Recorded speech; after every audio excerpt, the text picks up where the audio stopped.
Hello everyone, এখানে হাজির হয়েছি যে ভারতের আসাম প্রদেশে সংঘর্ষে 2 জন মারা গেছে। এখন ঘটনার যদি শুরু থেকে বলি, সেটা হচ্ছে যে আসাম প্রদেশের একটা জেলা আছে, তার নাম হচ্ছে কার্বি আংলং। আপনারা এখানে দেখতে পাচ্ছেন যে ম্যাপের মধ্যে যে লাল কালার দিয়ে যে ডিস্ট্রিক্টটা আইডেন্টিফাই করা হয়েছে, ওইটা হচ্ছে ওই ডিস্ট্রিক্ট। এখানে বাম দিকে নিচে বাংলাদেশের সিলেট দেখা যাচ্ছে, তারপর বাংলাদেশের সিলেটের উপরে হচ্ছে ভারতের মেঘালয়, তারপরটা হচ্ছে আসাম রাজ্য, ওইখানে হচ্ছে কার্বি আংলং ডিস্ট্রিক্টটা। তো ওইখানে ঘটনাটা কি হয়েছে যে মূলত প্রবলেম হচ্ছে যে ট্রাইবাল কমিউনিটি এবং হিন্দুদের মধ্যে একটা সংঘর্ষ হয়েছে।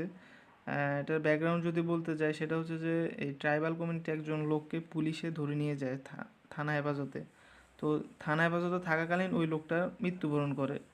এই নিয়ে ট্রাইবাল কমিউনিটির লোকজন, যে আশেপাশে যে ওই যুবকের আত্মীয় স্বজন মিলে ওই এলাকায় বিক্ষোভ মিছিল করে। তারপর এক পর্যায়ে বিক্ষোভ মিছিল দাঙ্গাতে রূপ নেয়।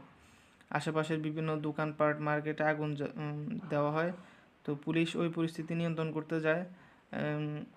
তারপরে পুলিশ ওই পরিস্থিতি নিয়ন্ত্রণ করতে পারে না। এক পর্যায়ে পুলিশ এবং ওই আদিবাসীদের মধ্যে সংঘর্ষ হয়, তারপর আরও 2 জন মারা যায় আদিবাসী। এখানে যে আসামের মুখ্যমন্ত্রী হেমন্ত বিশ্বাস, তাকে দেখা যায় যে বাংলাদেশ নিয়ে বিভিন্ন সময় বিভিন্ন কথা বলতে, কিন্তু তার নিজের এলাকায় নিজের একদম ক্যাপিটালের খুব কাছে এরকম পরিস্থিতি, সে ওইটা নিয়ন্ত্রণ করতে পারে না। সে পাশে প্রতিবেশী দেশের ভিতরে ইন্টারনাল অ্যাফেয়ার্সে নাক গলায়।